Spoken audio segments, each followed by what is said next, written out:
acclamer pour la gloire de Dieu.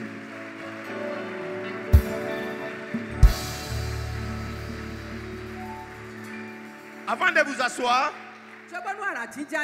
essaie un peu de tourner à côté de toi.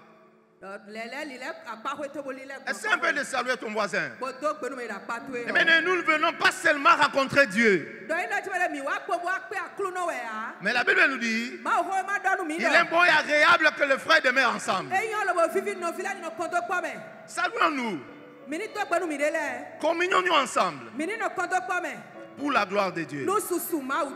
Amen. Nous allons nous asseoir, s'il vous plaît. Amen. Nous bénissons le nom de Dieu pour tout ce que Dieu fait dans nos vies. Nous avons traversé la semaine et nous sommes là comme des vainqueurs, comme des enfants de Dieu. Ce matin, nous allons clôturer notre thème que nous avons commencé dimanche passé. Aujourd'hui, je commencerai à t'élever. On devait développer 3 points. Comment être élevé? Mais le dimanche passé, nous avons parlé seulement sur la croyance. Et nous avons dit que la vie chrétienne est une vie de croyance. Ce n'est pas une vie de comportement, mais une vie de croyance. Et c'est par la croyance que nous faisons la différence. Car Dieu a tant aimé le monde qu'il a donné son Fils unique, afin que quiconque croit, la croyance. Et la Bible dit encore, vous êtes sauvés par la grâce, au moyen de la foi, la croyance. Mais ce matin, par la grâce de Dieu, nous allons voir 2 points et nous allons clôturer. Nous allons lire rapidement dans 2 Corinthiens, chapitre 5, versets 16 à 17. Ceux qui entendent écrire, ils peuvent écrire des gens. Nous allons lire encore Jean 10, versets 33 à 34. Ainsi, dès maintenant, nous ne connaissons personne selon la chair, et si nous avons connu Christ selon la chair, maintenant nous ne le connaissons plus de cette manière. Si quelqu'un est en Christ, il est une nouvelle créature. Les choses anciennes sont passées, voici, toutes choses sont devenues nouvelles. Jean 10, 33 à 34. Les Juifs lui répondirent, ce n'est point pour une bonne œuvre que nous te lapidons, mais pour un blasphème, et parce que toi, tu es un homme, tu te fais Dieu. Jésus leur répondit, n'est-il pas écrit dans votre loi, j'ai dit, vous êtes des dieux. Amen. Amen. Tu peux lire le 35.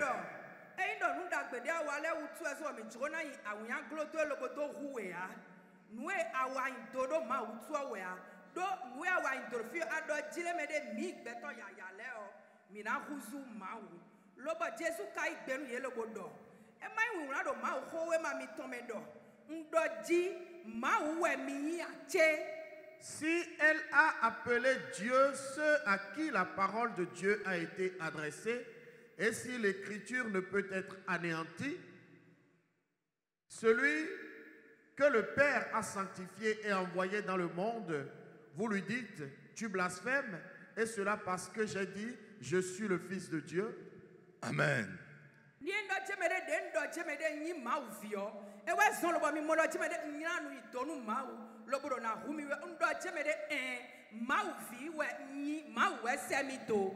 Amen. Le deuxième point que nous allons développer ce matin, connaître son identité. Connaître son identité. Dans le livre des Jean que nous venons de lire, les Juifs veulent lapider Jésus-Christ. Parce que Jésus-Christ a dit qu'il était le Fils de Dieu.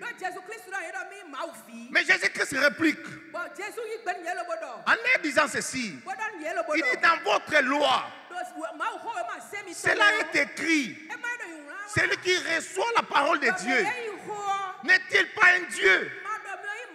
Pourquoi vous voulez me lapider? Parce que j'ai dit tout simplement que je suis le Fils de Dieu. Mais bien aimé, tant que tu ne connais pas ton identité, tu ne peux pas changer ta vie. C'est ça le problème aujourd'hui dans l'église. Nous sommes très contents d'être appelés les chrétiens. Mais être chrétien, ça ne veut rien dire. Cela ne veut rien dire. Quand tu lis dans la Bible, ce n'est pas Christ qui a appelé ses disciples des chrétiens. Ce n'est pas les disciples qui se sont appelés des chrétiens. Mais ce sont les païens qui ont appelé les disciples des chrétiens. Ça veut dire chrétien, c'était une appellation péjorative des disciples. Mais aujourd'hui, nous sommes fiers d'être appelés chrétiens. Mais après avoir été appelés chrétiens, rien ne se passe dans notre vie. Parce qu'en réalité, nous ne sommes pas des chrétiens. En réalité, nous sommes des êtres spirituels. Mais bien aimé, un jour, Nicodème est venu vers Jésus. Il a dit à Jésus, nous savons que tu es maître venu du ciel. Mais Jésus lui dit, dans Jacques 3,6,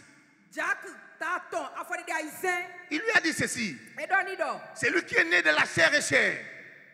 C'est lui qui est né de la chair et chair. Mais c'est lui qui est né de l'esprit et d'esprit. Amen. Amen. Amen. Jésus a dit, c'est lui qui est né de l'esprit et d'esprit. Mais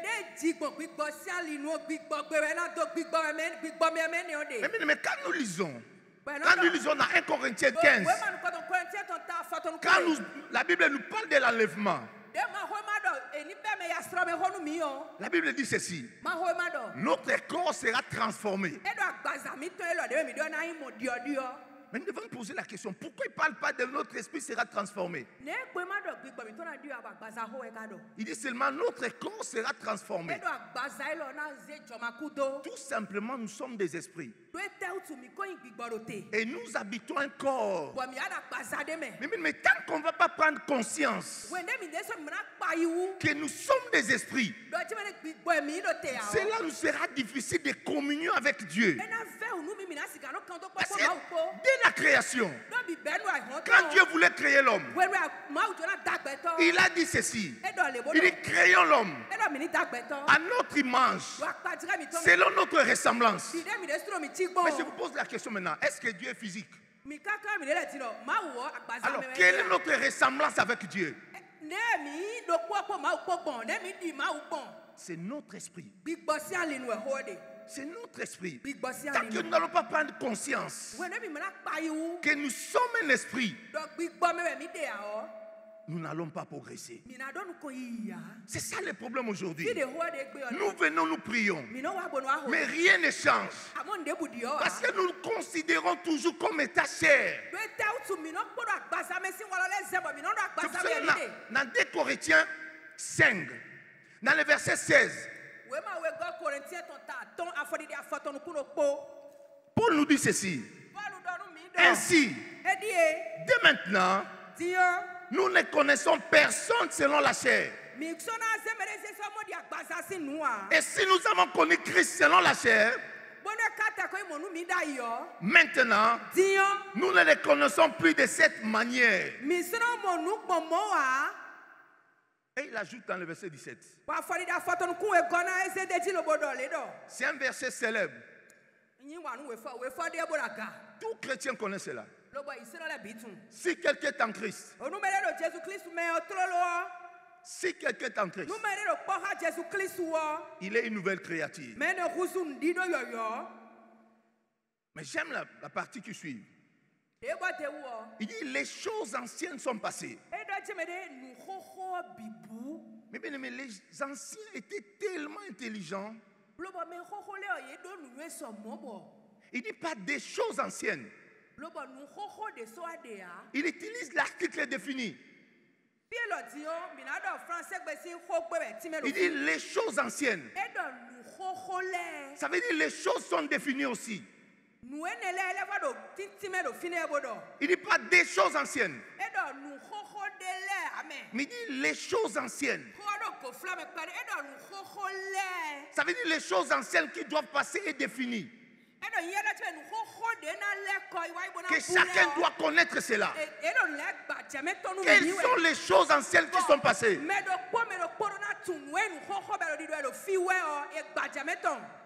La première chose, c'est le péché. C'est le péché.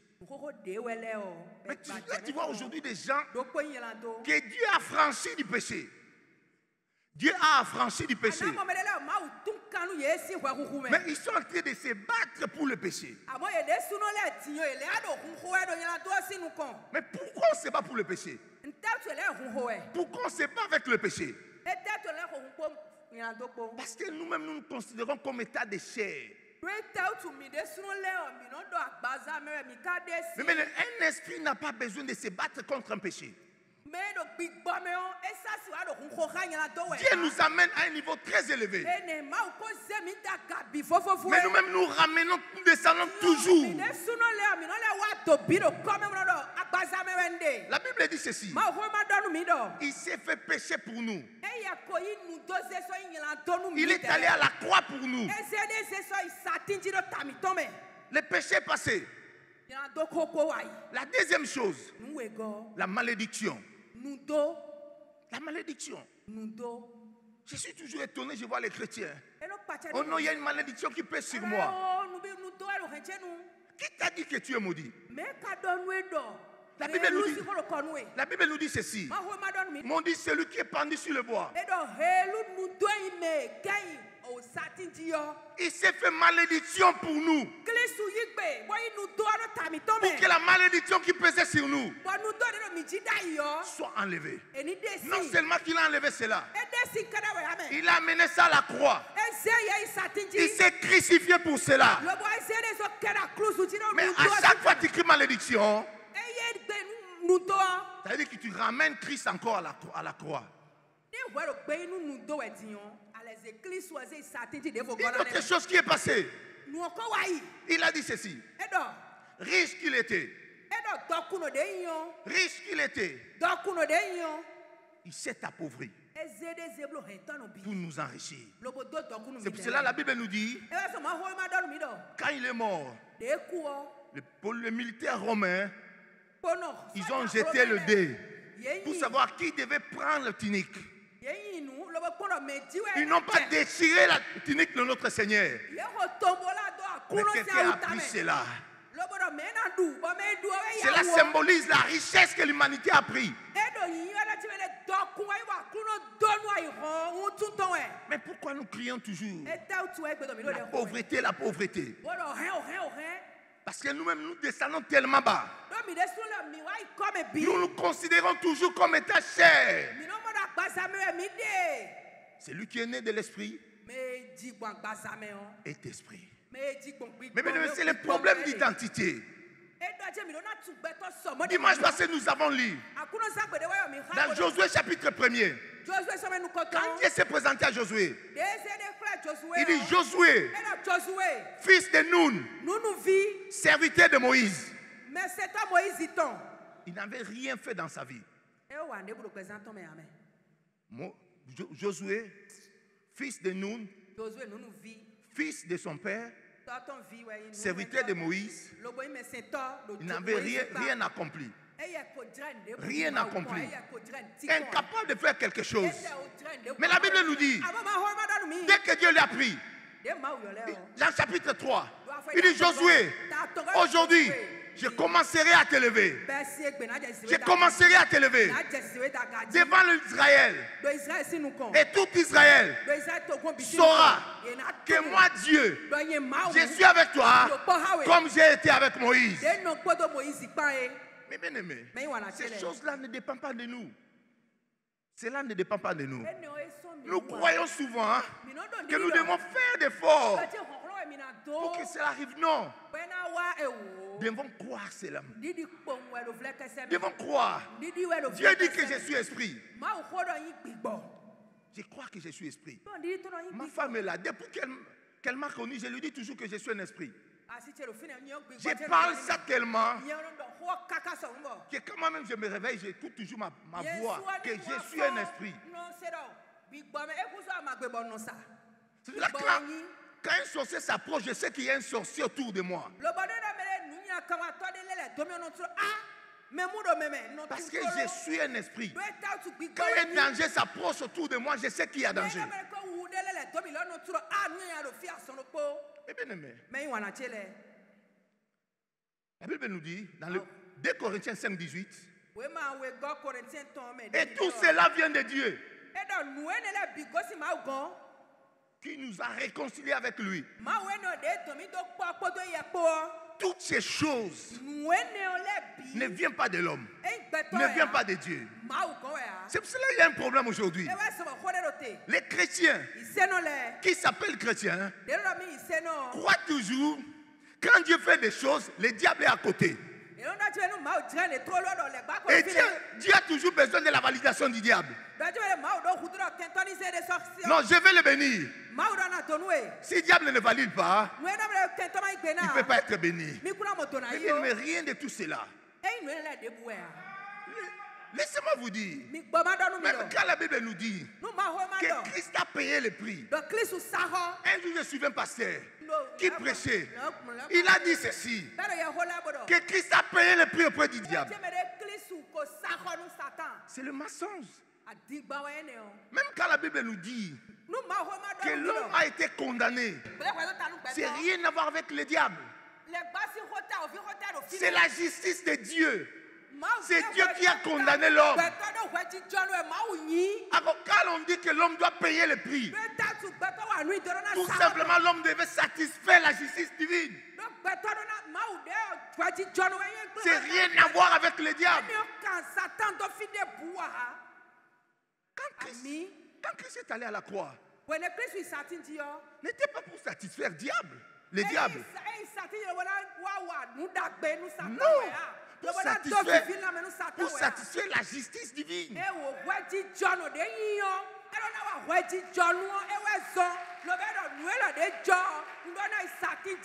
Parce que Dieu a dit ceci. Certainement tu mourras. Les jours que tu mangeras les fruits, certainement tu mourras. C'est la justice divine qui devait être satisfaite. Rien à voir avec le diable. Mais si nous réalisons que notre vie chrétienne, la vie que nous menons, n'a rien à voir avec le diable, ça va changer notre façon de faire. Ça va changer notre façon de vivre. Nous vivons mal. Tout simplement, nous croyons que le diable est puissant, capable d'intervenir dans notre vie, capable d'intervenir dans le processus de la bénédiction. Rien à voir avec tout cela. Rien à voir avec tout cela. Mais notre problème, c'est entre nous et Dieu. L'homme et Dieu. Il n'y a pas d'intermédiaire entre toi et Dieu. Entre toi et Dieu. Dieu te dit une chose. Tu dois croire. Si tu crois, tu vois la gloire. Si tu ne crois pas, tu te mets comme tu es. Rien à voir avec le diable.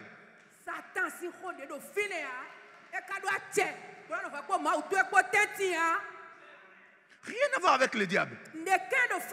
Mais nous croyons que le diable est là. Si Dieu veut faire quelque chose, le diable intervient. Il dit non.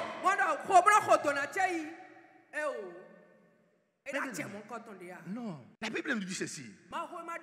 L'Ancien Testament, c'est l'image des choses qui devaient arriver. Mais qu'est-ce qui s'est passé en Israël? Si Israël veut aller se battre, ils amènent ce qu'ils appelaient l'arche de l'alliance. Ils transportent cela. Quand ils déposent,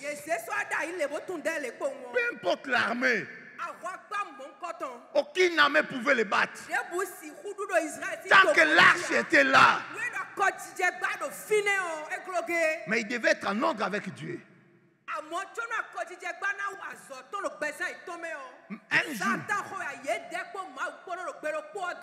Un jour, ils ont eu des problèmes avec Dieu.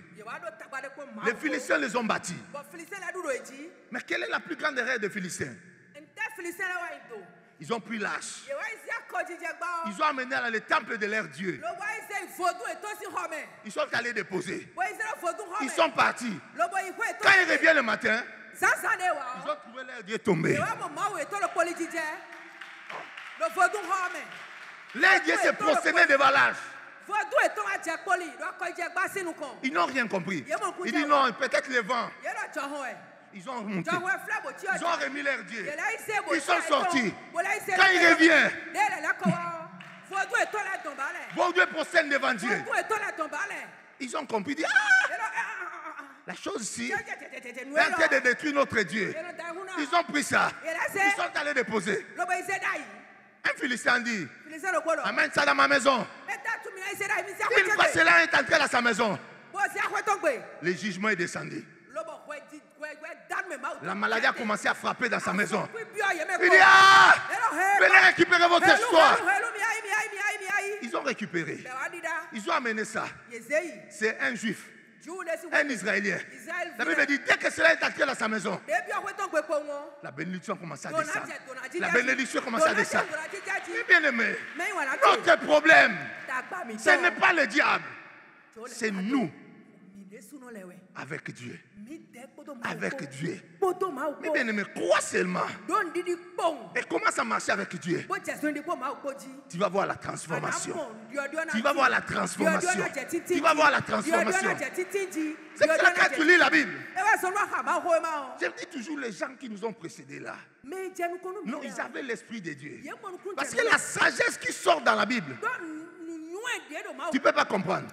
La Bible dit, dès que quelqu'un est en Christ, il devient une nouvelle création. Article indéfini. Ça veut dire que la création n'est pas encore totalement finie.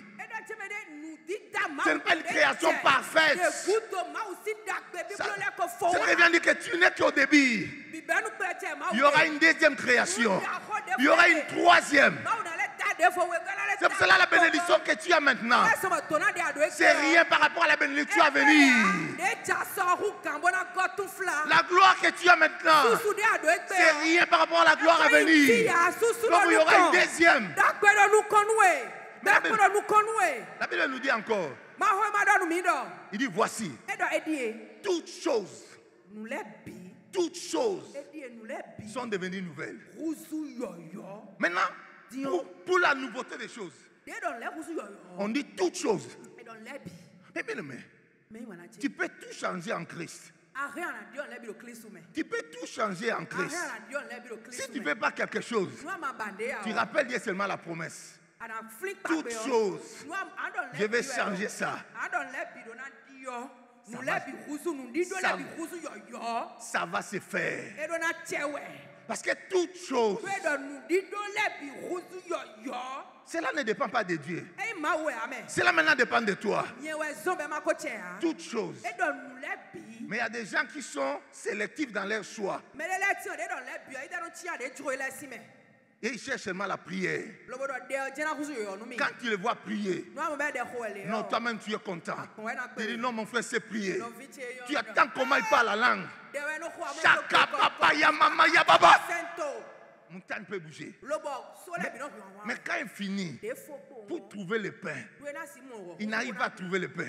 Maintenant tu te poses la question. Mais son Dieu là, il restait au ciel seulement. Mais bien aimé, il faut bien lire la Bible.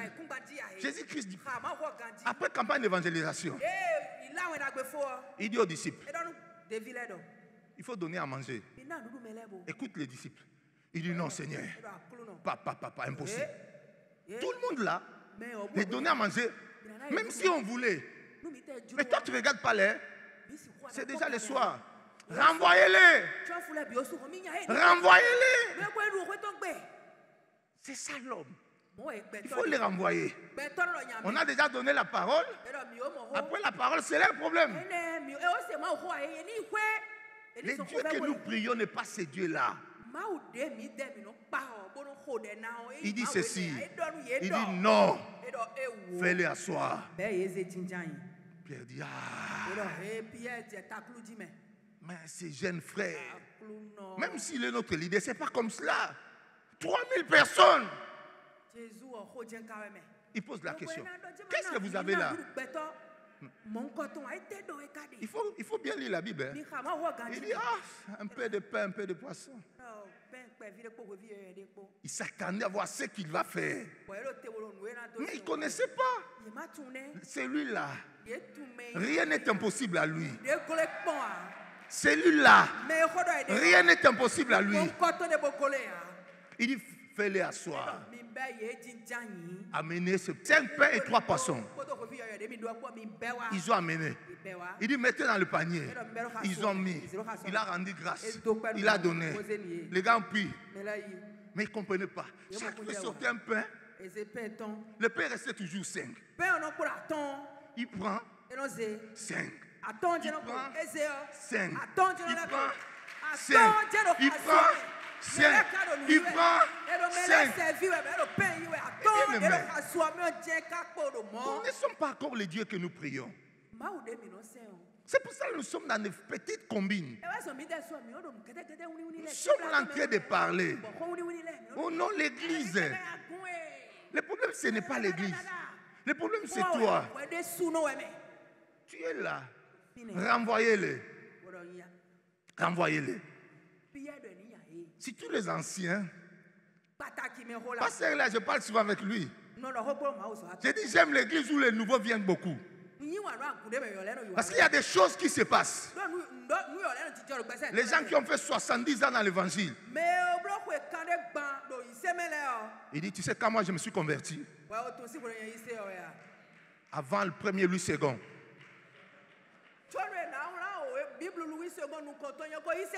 Le docteur Louis II. On a prié ensemble.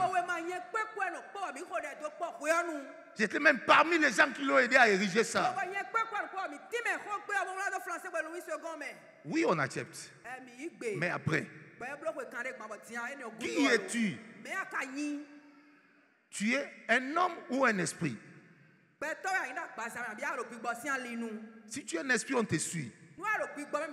Si tu es seulement un homme, avec les idées du monde,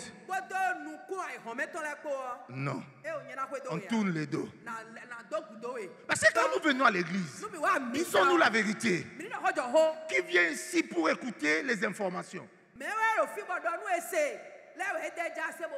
Mais bien, mais quand nous venons ici, c'est pour trouver des solutions.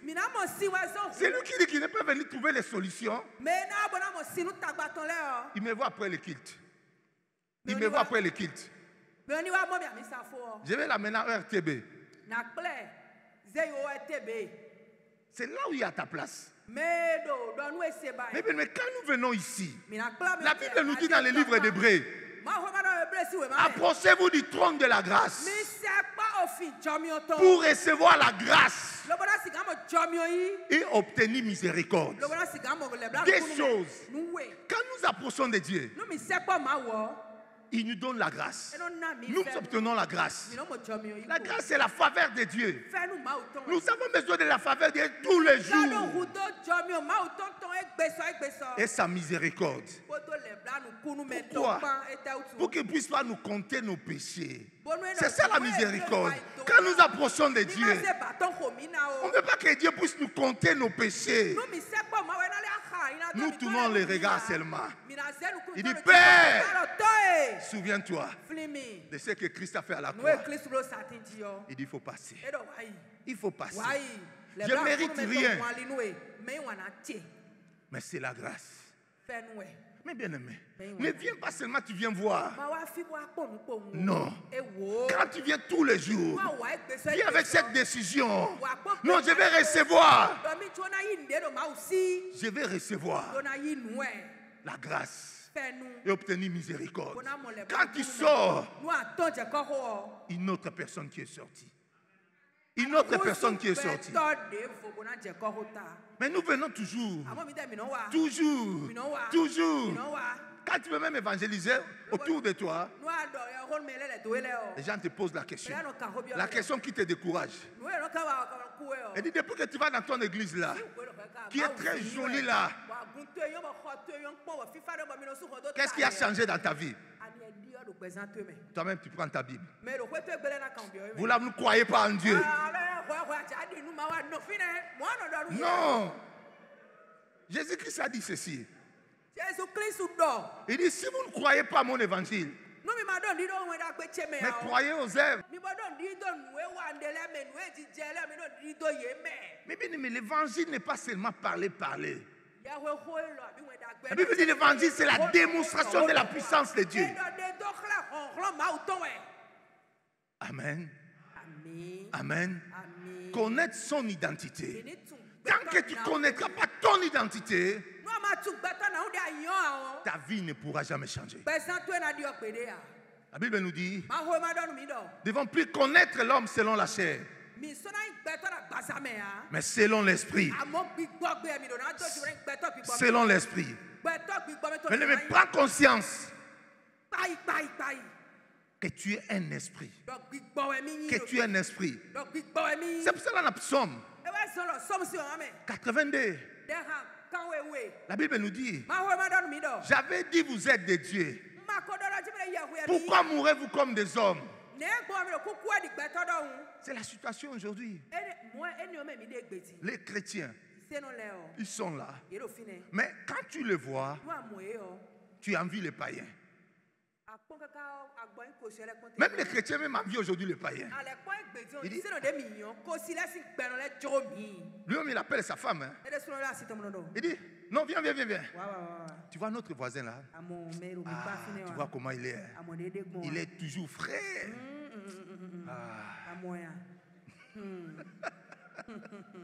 Nous allons lire Colossiens 2, 13 à 16. Vous qui étiez morts par vos offenses et par l'incirconcision de votre chair, il vous a rendus à la vie avec lui, en nous faisant grâce pour toutes nos offenses. Il a effacé l'acte dont les ordonnances nous condamnaient et qui subsistait contre nous, et il l'a introduit en le clouant à la croix. Il a dépouillé les dominations et les autorités et les a livrées publiquement en spectacle, en triomphant d'elles par la croix. Que personne donc ne vous juge au sujet du manger ou du boire, ou au sujet d'une fête, d'une nouvelle lune ou des sabbats. Amen. Est-ce que nous pouvons clamer la parole de Dieu?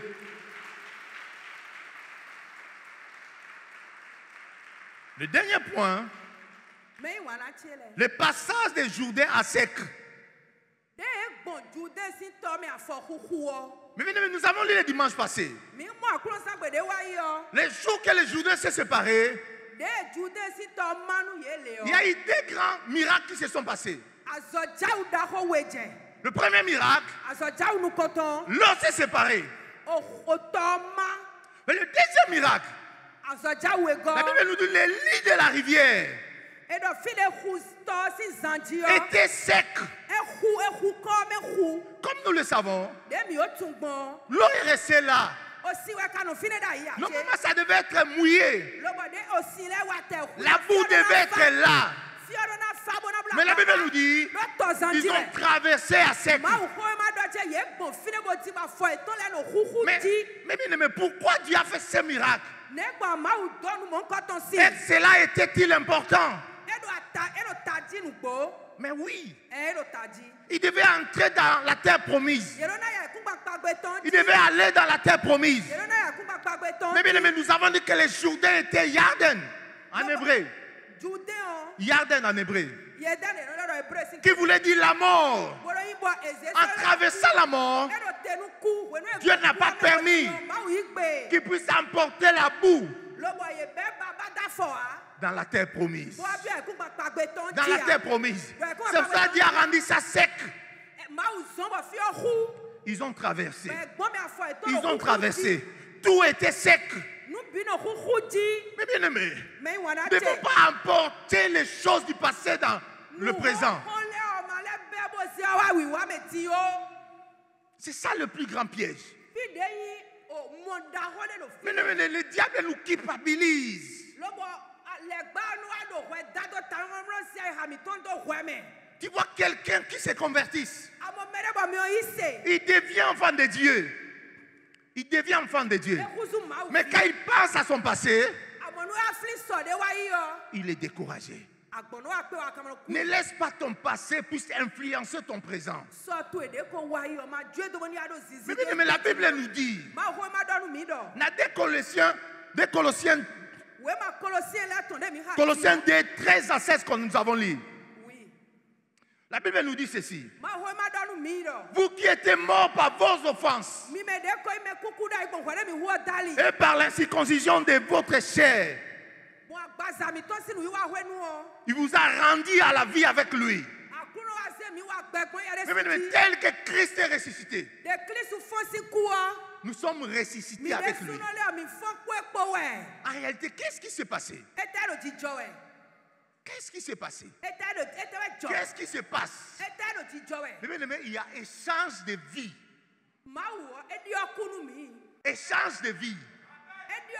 Christ nous donne sa vie. Et nous donnons notre vie à Christ. Mais lui qui n'a pas péché, mais il s'est fait pécher. Il s'est fait pécher. Il a été crucifié. Dans le verset 14, la Bible nous dit ceci. Il a effacé l'acte dont les ordonnances nous condamnaient. Mais bien aimé, les anciens là étaient tellement intelligents. Hein? Je ne sais pas si les cours et tribunaux étaient avancés comme aujourd'hui. Mais quand il lit, il donne à un juriste, il peut nous interpréter. Moi, je ne suis pas un juriste. Mais écoute, quand tu écoutes les termes de droit, il dit l'acte dont les ordonnances nous condamnaient. Il a effacé. Il a effacé. Ça veut dire que tout ce que tu as fait avant de donner ta vie en Christ, il y avait un acte qui te condamnait. Il y a quelqu'un qu'on appelle accusateur qui tenait ça comme cela. Il a mené ça partout. Il dit regarde, regarde sa vie, regarde ce qu'il a fait. Mais la Bible nous dit, dès que tu donnes ta vie en Christ, Jésus arrive. Il dit ça c'est quoi? Non, c'est pour Marguerite. Toi-même regarde la vie. Une telle personne, il peut prétendre aller dans le royaume de Dieu. Non. Il a fait ceci, il a fait ceci, il a fait cela, il a fait. Mais la Bible nous dit, quand Christ est arrivé, il a pris cela. Il a tout effacé. Non seulement effacé, la Bible dit, il a amené ça à la croix. Il a crucifié cela à la croix.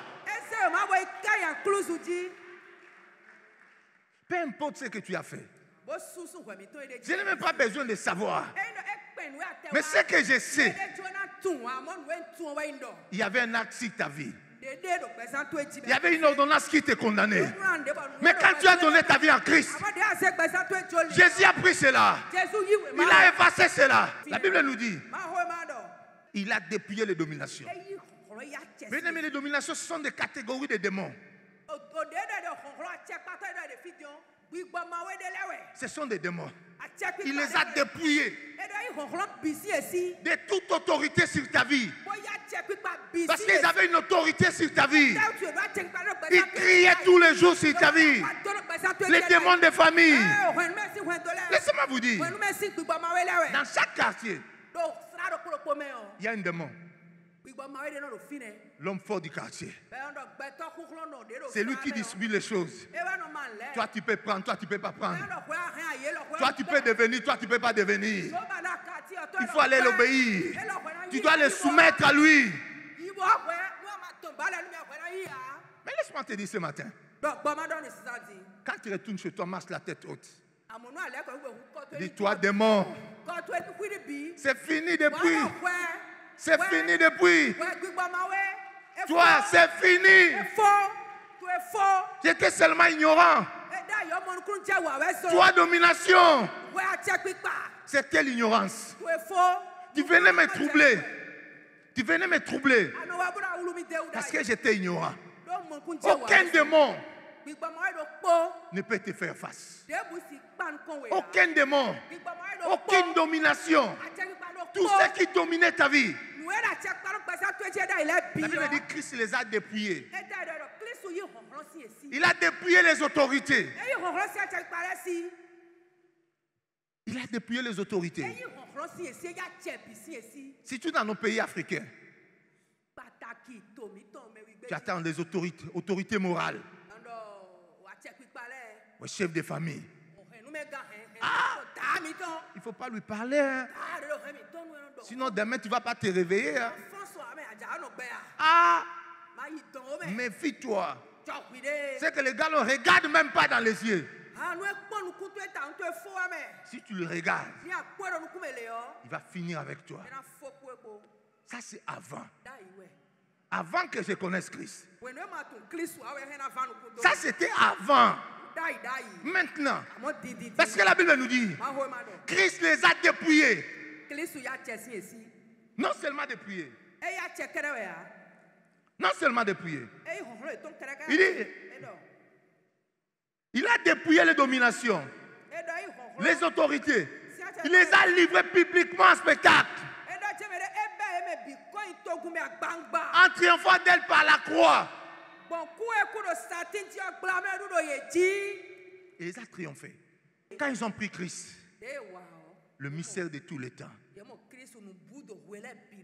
ils ne savaient pas les secrets. Non, Dieu merveilleux. Et même ils sont venus les chercher. S'ils avaient laissé Christ, rien n'allait se passer. Mais eux-mêmes ils sont venus les chercher. Ils l'ont arrêté. Ils ont une première victoire. Ils ont traîné en justice. Deuxième victoire. Ils ont poussé le peuple à crier, crucifie-le. Deuxième victoire. Ils l'ont fait porter la croix. Quand ils l'ont porté la croix, c'est là qu'ils ont commencé à danser. C'est fini. C'est fini. Mais quand ils sont arrivés à la croix, ils l'ont mis à la croix. Et quand ils ont regardé, ils s'attendaient que les anges vont descendre. Ils s'attendaient à voir Michael descendre. Michael n'intervient pas. Ils ont dit c'est fini. La victoire. Nous avons l'homme maintenant pour l'éternité. Il est parti. Ils ont entendu encore. Christ a crié. Il dit Père, Père, pourquoi m'as-tu abandonné? Ils ont dit ah, le Père abandonné, c'est fini. C'est la fête. Mais le même jour, quand il est descendu, la Bible nous dit, il est descendu dans le séjour des morts. Il est allé délivrer les gens là-bas. Délivrer les gens dans le séjour des morts. Il faut bien lire la Bible. Les 3 jours. Jésus a fait 3 jours dans les tombeaux. Mais c'est pendant ces 3 jours, il travaillait. Il n'était pas là dans les tombeaux. Non. La Bible nous dit, il est descendu. Il est allé délivrer les gens que le diable retenait captifs. Ces jours-là, à Jérusalem, la Bible nous dit, ils ont vu les morts qui étaient décédés il y a longtemps marcher dans la vie. Ils sont revenus à la vie. Mais bien aimés, nous ne comprenons pas la Bible. la profondeur de la Bible. Aucune domination. Christ était allé là-bas. Il les a délivrés. Et le troisième jour, quand il a fini avec le mort, il s'est souvenu de nous. Il dit non, je reviens maintenant à la vie. Il est revenu à la vie. Il est revenu à la vie pour que moi et toi, nous soyons sauvés. Mais parce que s'il n'était pas ressuscité, moi et toi n'allons pas te sauver. C'est pour cela qu'il est revenu à la vie. Il est revenu à la vie. Pas pour lui, mais pour moi. Pour toi. Pour que tu sois sauvé. C'est pour cela, mes bien-aimés, nous devons comprendre. Nous devons marcher la tête haute. Nous ne devons pas vivre la culpabilité. Le diable ne peut pas nous culpabiliser à tout moment par rapport au passé. Tu ne peux pas laisser le passé détruire ton présent. Ce que tu as fait, tu as fait. Même si tu étais un sorcier. Mais comme tu as donné ta vie en Christ, la sorcellerie est passée. Voici maintenant, toutes choses sont devenues nouvelles. Toutes choses sont devenues nouvelles. Pour vivre la vie de Christ, en réalité, il y a eu échange. Christ a pris ma vie et il m'a donné sa vie. C'est pour cela, tu es obligé d'être élevé. Parce que la vie que tu as, ce n'est pas ta vie, mais tu vis la vie de Christ. C'est pour cela que Paul pouvait dire, ce n'est plus moi qui vis, mais c'est Christ qui vit en moi. Parce qu'il avait la vie de Christ en lui. Mais bien aimé, c'est pour cela que la Bible dit, nous sommes plus que vainqueurs. Nous sommes plus que vainqueurs. Parce que la bataille que tu veux livrer, ce n'est pas ta bataille. C'est la bataille de Christ. C'est la bataille de Christ. Les gens qui veulent te combattre, ils ne savent pas. C'est Christ qui sont en train de combattre. Mais bien aimé, nous sommes plus que puissants. Dans tous les aspects de notre vie. Dans tous les aspects de notre vie. Nous marchons avec Dieu. Ce n'est pas seulement quand nous venons à l'église. Non, quand tu es au marché, tu es en train de vendre. Tu peux anéantir toutes les fétiches autour de toi.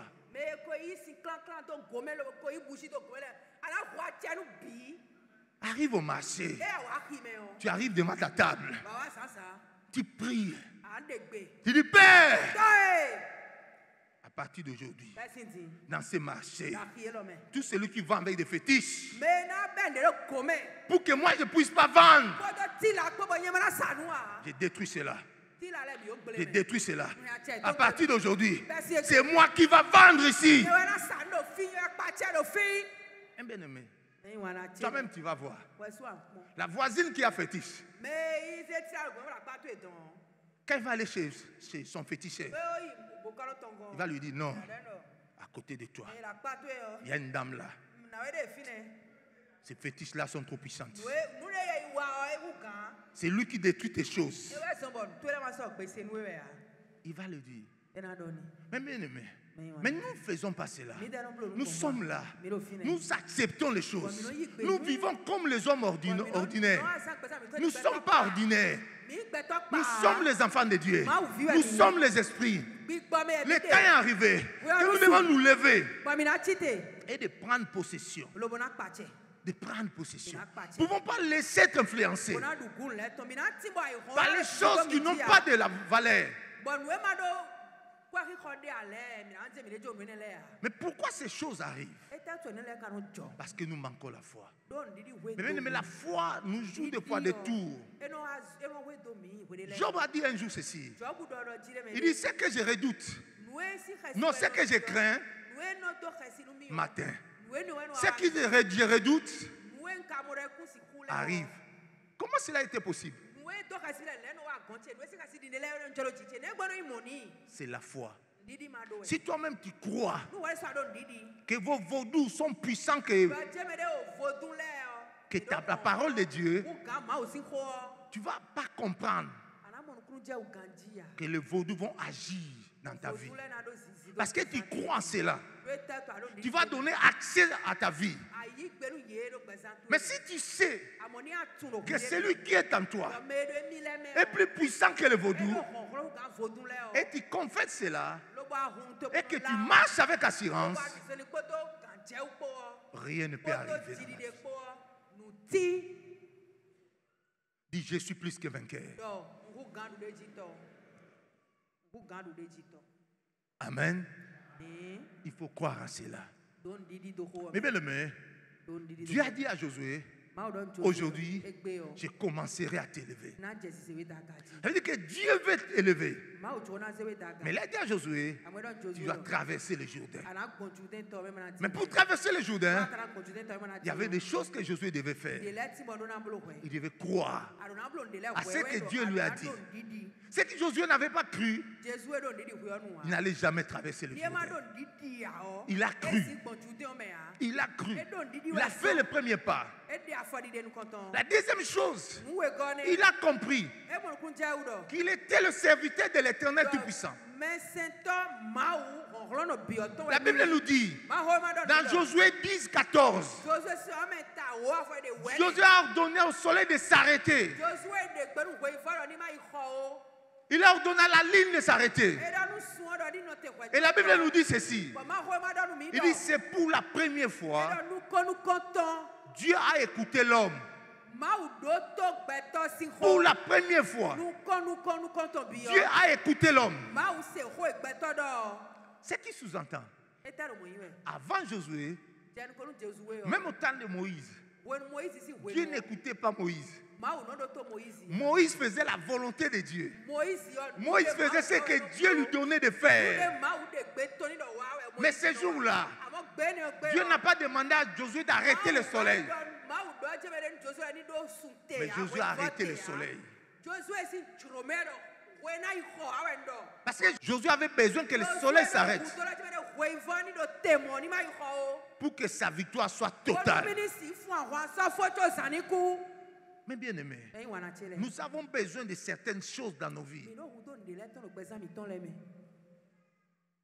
Nous avons besoin de cela. Nous avons besoin que Dieu agisse. Nous ne pouvons pas seulement attendre. Comme les chrétiens disent toujours. Non, le temps de Dieu. J'attends le temps de Dieu. Mais laissez-moi vous dire. Dieu est éternel. Toi, tu peux entrer dans le temps de Dieu. Tu ne peux pas. Tu ne peux pas. Donc tu as besoin que tes besoins soient satisfaits maintenant. Oh non, j'attends seulement le temps de Dieu. Non. Il y a des choses, on a besoin de ça maintenant. Pour la gloire de Dieu. Pour la gloire de Dieu. Josué 14. Allons lire ça rapidement. C'est le dernier verset, nous allons finir. Josué 10, verset 14. Il n'y a point eu de jour comme celui-là, ni avant, ni après, où l'Éternel ait écouté la voix d'un homme, car l'Éternel combattait pour Israël.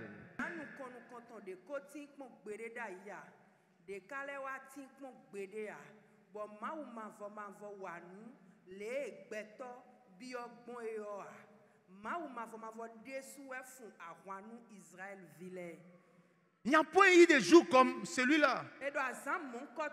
Ni avant Josué, ni avant, ni après, où l'Éternel a écouté la voix d'un homme.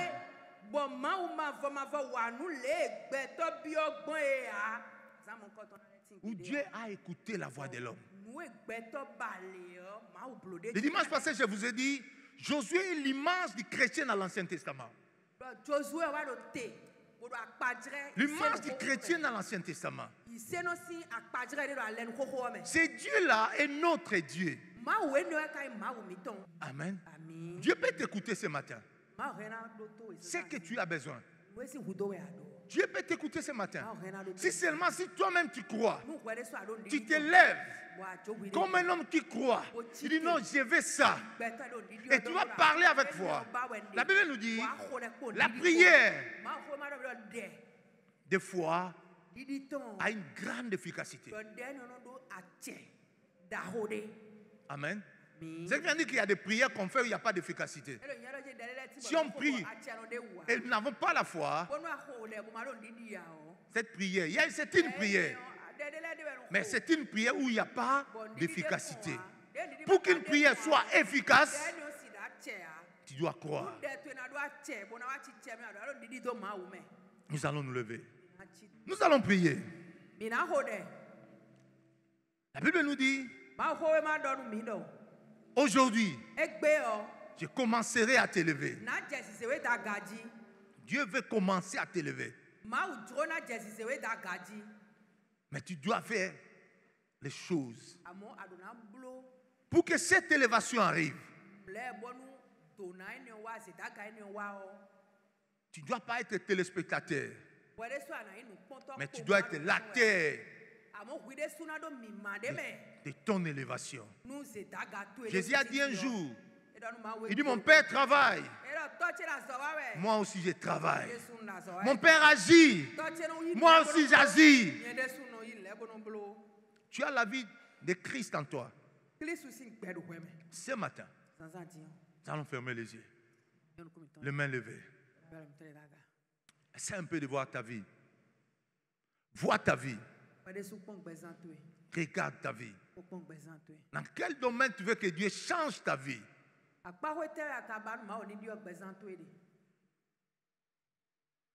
Dans quel domaine? Dans quel domaine? Tu veux que Dieu puisse agir ce matin? Toi tu connais, moi je ne connais pas. Tout dépend de toi ce matin. Tout dépend de toi ce matin. Tu peux changer ta vie. Ou comme tu peux rentrer tel que tu es arrivé. Tout dépend de toi. Ce matin, la Bible dit, Dieu est là. Dieu est présent. Là où deux, trois sont assemblés en ton nom, il est présent. Il est là avec toi. Il est là avec toi. Il n'y a rien qui t'empêche de recevoir le miracle. Il n'y a rien qui t'empêche de recevoir le miracle. Parce que le Dieu là que nous avons parlé, le Dieu de la Bible, il est là. Père, au nom de Jésus, laisse que le malade soit guéri maintenant. Saint-Esprit de Dieu, au nom de Jésus, laisse qu'une onction fraîche soit répandue maintenant. Soit répandue maintenant. Soit répandue maintenant. Que tout talent enfoui, tout don enfoui se manifeste maintenant. Se manifeste maintenant. Se manifeste maintenant. Se manifeste maintenant. Se manifeste maintenant. Se manifeste maintenant.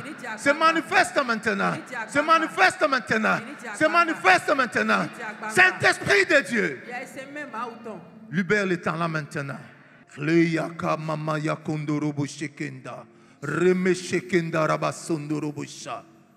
Père, au nom de Jésus, tout don spirituel caché dans cette assemblée, que cela soit libéré maintenant. Que cela soit libéré maintenant.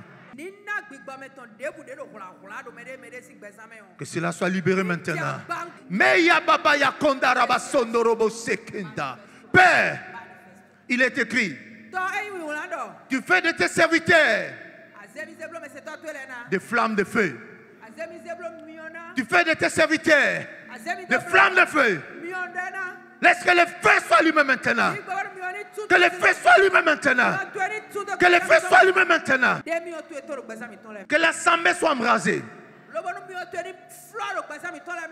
Père, tout lien démoniaque,